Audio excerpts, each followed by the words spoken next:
Good morning, students. After completing the theorem part here now, today we start our exercise 8.1. And here the first question is given: the angles of quadrilaterals are in the ratio 3:5:9:13, and we have to find out the angles of the quadrilaterals. So for this, here you see the ratio is given, so that's why what we have taken here, we have taken the common ratio between the angles. So the common ratio we consider x, so that's why the ratio is 3:5:9:13. So that's why we have to write the angles will be 3x, 5x, 9x, 13x. Reason behind the common ratio we consider x. Since we know that the sum of all interangles of a quadrilateral is what? 360 degree, which one written here you see. So that's why the sum of all angles, that means here the four angles are these four: 3x, 5x, 9x and 30x. So that's why their sum is 360 degree. Is it clear? If the sum is 360 degree and if you calculate this result, then from here we get x equals to 12 degree. Is it clear? So after getting here x equal to 12 degree, now this x value we have to put one by one here in these angles. So if you put one by one, so here try 6, that's why 36, 60 degree, 108 and 156 degree. Is it clear? So in this way very easily we can find out the angles here. Is it clear? Okay.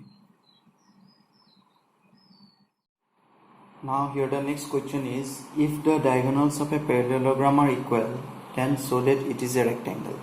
So first of all we have to consider a parallelogram. So the parallelogram in such a way we consider the diagonals are equal.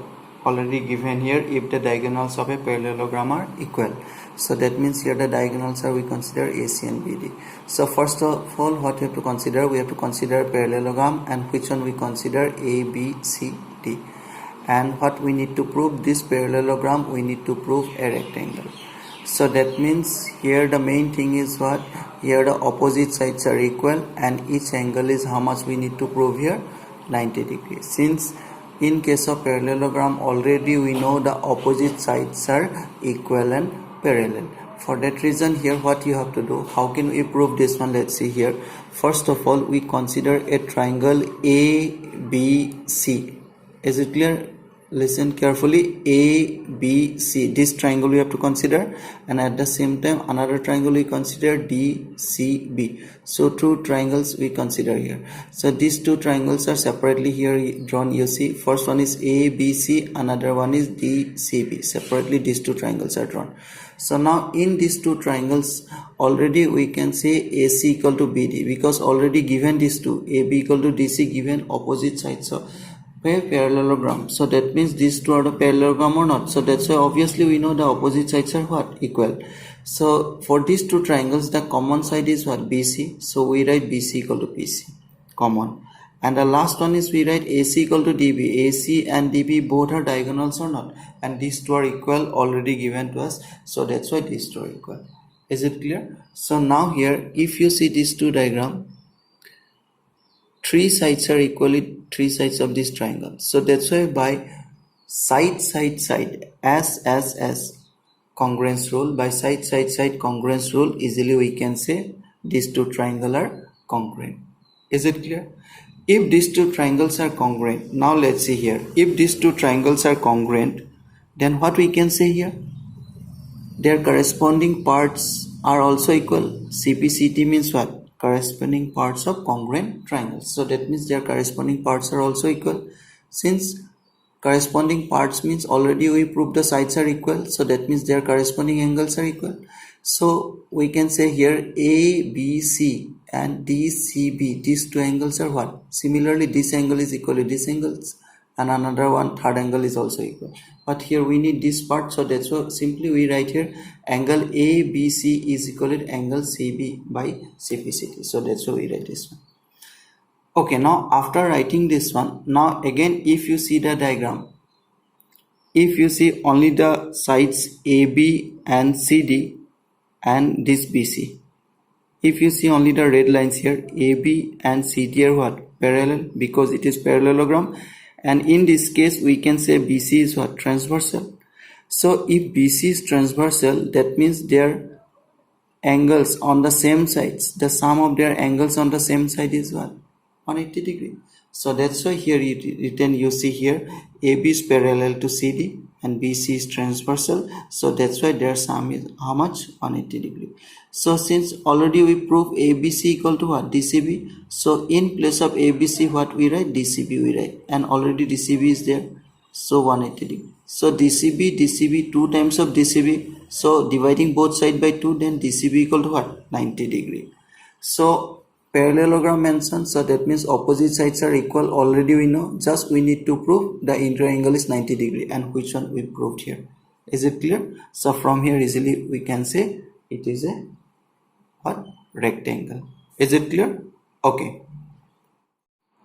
Now in question number 3, the question is given so that if the diagonals of a quadrilateral bisect each other at right angles, then it is a rhombus. That means a quadrilateral given to you and the diagonals bisect each other. So already mentioned here, and bisect each other at 90 degree right angles. So now first of all, if you see here A, B, C, D, we consider a quadrilateral, and here the diagonals are AC and BD. And if AC and BD are the diagonals, according to our question, bisect each other, that means equally separate into two parts. That means OA is equal with OC as well as OB is equal with OD, already mentioned. And when the diagonals are bisect each other, each angle is how much mentioned here?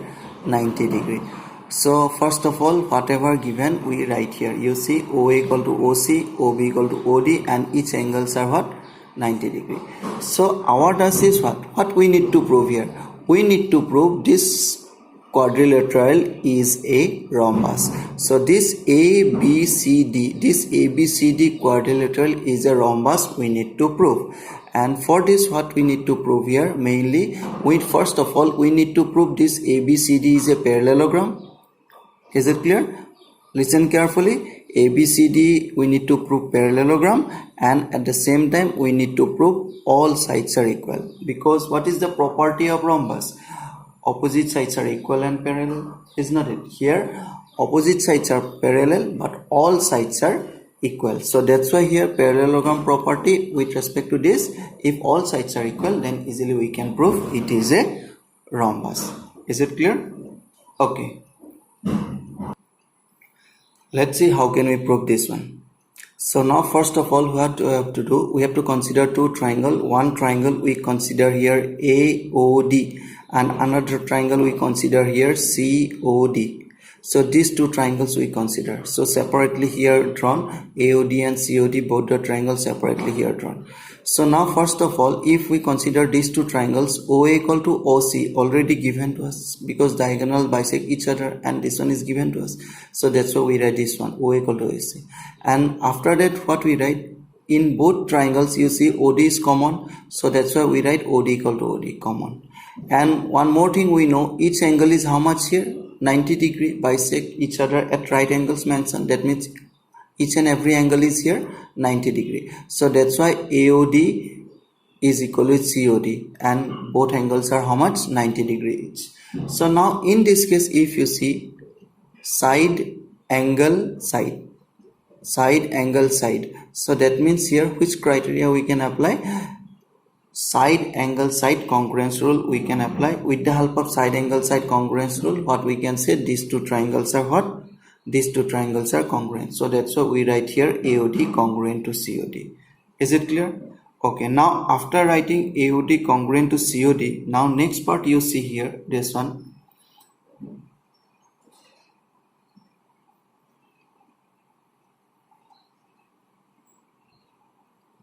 AOD congruent to COD.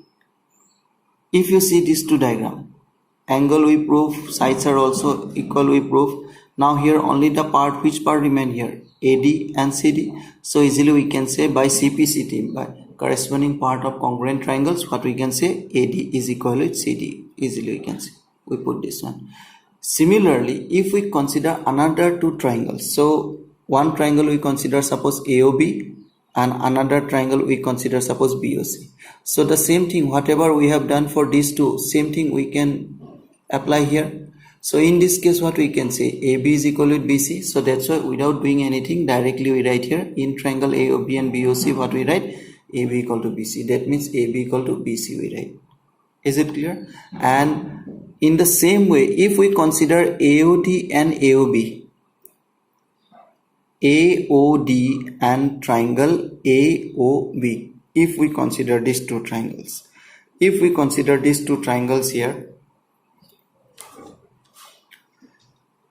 same condition we apply here. If these two triangles are congruent, then AD is equal to AB, we can say. So now if you see here, if you see these three line, AD equal to CD, AB equal to BC, AD equal to AB. Ultimately from here what we can say, all sides are what here, equal. So that means easily we can say here AD is equal with AB, or AB is equal with BC is equal with CD is equal with AD. That means all sides are here what, equal. And at the same time, one more thing we can say, you see here already proof AD is equal with CD and AD is equal with AB. So from here what we can say, here equation 1 and equation 2, if you see AD is equal with CD, AD equal with AB, from here what we can say, CD is equal with AB. So CD is this one, AB is this one, CD is this one, AB is this one. So if opposite sides are equal, then what we can say, first of all, if opposite sides are equal, then it is a parallelogram.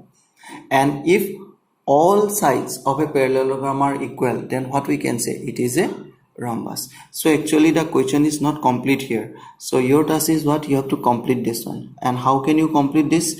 So after these three equations you have to write, then you have to write here from 1, 2 and 3, what we can write, AB is equal with BC is equal with CD is equal with AD. That is what, all sides are equal. Since, and finally you have to write down the conclusion, since the opposite sides are equal, so therefore ABCD is a parallelogram, and also we proved all sides are equal. So from here what we can say, it is a rhombus.